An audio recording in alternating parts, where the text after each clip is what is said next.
पवारांची राज्यसभा खासदारकीची शपथ। पार्थ पवारांनी घेतली राज्यसभा खासदारकीची शपथ। सुनेत्रा पवारांचा हर्षवर्धन सपकाळांना फोन, अर्ज मागे घेण्यासंदर्भात तिसरा फोन अर्ज मागे घेण्याच्या काही तास आधी।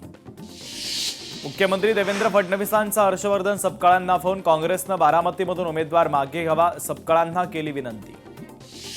खासदार निलेश लंके यांना मोठा दिलासा, खासदार निवडीला आव्हान देणारी याचिका फेटाळली, औरंगाबाद खंडपीठानं फेटाळून लावली याचिका। मस्साजोग ग्रामपंचायत निवडणूक बिनविरोध होणार नाही, मस्साजोगमध्ये थेट लढत होणार, अश्विनी देशमुखांच्या विरोधामध्ये स्वरूपानंद देशमुख रिंगणामध्ये। काँग्रेसनं लढाईचं ठरवलं आहे, तो राष्ट्रीय पक्ष आहे, आम्ही त्यांना सांगू शकत नाही, विचारलं तर मी काँग्रेसला सल्ला देईल, ही निवडणूक बिनविरोध करणं योग्य होईल, शरद पवारांचं वक्तव्य। छत्रपती संभाजीनगरमध्ये शिंदेंच्या शिवसेनेची बैठक, आगामी निवडणुकांची शिवसेनेकडून आतापासूनच तयारी, शिवसेनेच्या आजपासून 5 दिवस बैठका। निवडणुकीबाबत निर्णय काँग्रेसचा असेल, पोटनिवडणूक लढण्याबाबत मी काँग्रेसला थांबवू शकत नाही, सुप्रिया सुळेंचं वक्तव्य। अजितदादांच्या अपघाती मृत्यू प्रकरणी गुन्हा दाखल करावा, सुनेत्रा पवारांनी गुन्हा दाखल करण्याची मागणी करावी, PSR विमान कंपनीवर अद्याप गुन्हा दाखल नाही, संजय राऊतांचा दावा। पक्ष जो निर्णय घेणार तो मान्य, बारामती पोटनिवडणुकीवर नाना पटोलेंचं वक्तव्य। चंद्रपूर शहरामध्ये 1630 कार्यकर्त्यांचा भाजपमध्ये प्रवेश, भाजपचे नेते सुधीर मुनगंटीवार यांच्या उपस्थितीमध्ये पक्षप्रवेश, 2029च्या निवडणुकीसाठी आतापासूनच मोर्चे बांधणी।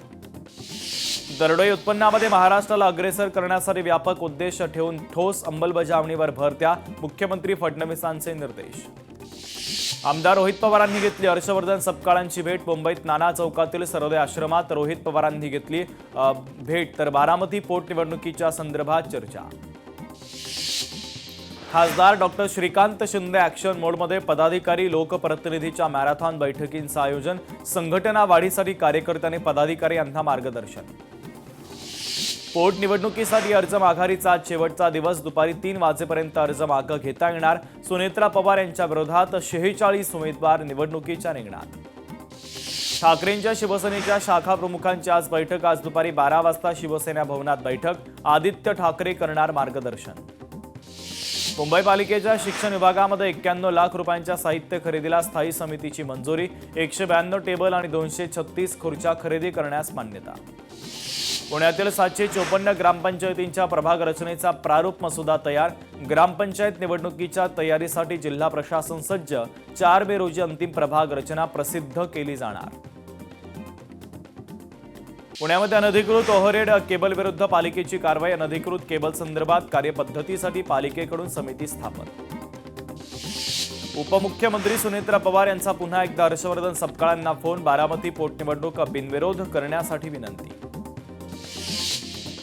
मुख्यमंत्री फडणवीस आज बीडच्या दौऱ्यावर, मसोबाची वाडीतील नारळी सप्ताहाला उपस्थित राहणार, संत वामन महाराज यांचा 94वा नारळी सप्ताह।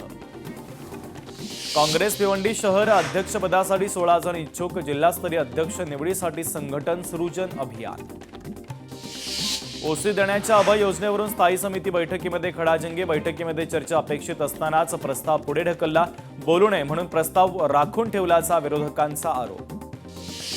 पुणे महापालिकेमध्ये वरिष्ठ अधिकारीच असुरक्षित, महिला अधिकारी यांना धक्काबुक्की आणि शिवीगाळ, पुणे महानगरपालिकेतील धक्कादायक प्रकार।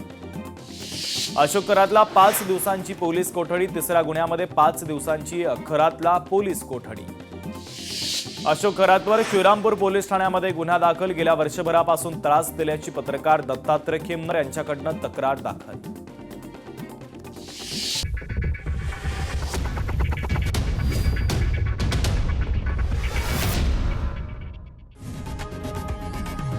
लोकशाही मराठी ऐका, पहा, जागरूक रहा।